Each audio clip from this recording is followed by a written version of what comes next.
এটা একটা Thailand banana আমের আঁঠির চেহারা। আমটা মিনিমাম 1 ফুটের কাছাকাছি লম্বা হয় এবং এটা খেতে অতি সুন্দর। হিমসাগরের থেকে বেশ কয়েক গুণ ভালো খেতে। এটার ফলন হয় প্রতি বছর, প্রচুর ফলন হয় এবং প্রতি বছর হয়। এটা আপনারা বাড়িতে, উঠানে, বাইরে, ছাদ বাগানে কমার্শিয়াল চাষ করার জন্য একটা উপযুক্ত আম।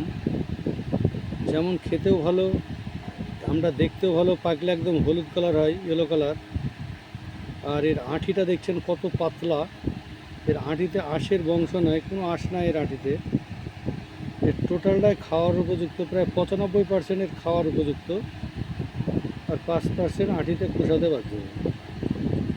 একেবারেই পাতলা। এই আমটা আপনারা কমার্শিয়াল চাষ করতে পারেন, বাড়িতে ছাদ বাগানে লাগাতে পারেন, বাড়ির ভিতরেও একটা লাগিয়ে রাখতে পারেন। এটা খেতে খুবই ভালো, বারবার বলছি, হিমসাগরের থেকে অনেক গুণ ভালো। এটা প্রচুর ফলন হয় এবং প্রতি বছর ধরে, যেমন হিমসাগর একবার ধরে একবার ধরে না, এটা কিন্তু প্রত্যেক বছর ধরবে।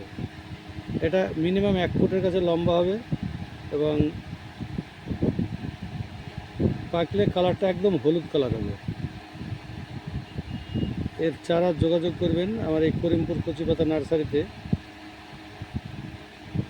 অরিজিনাল চারা পাবেন।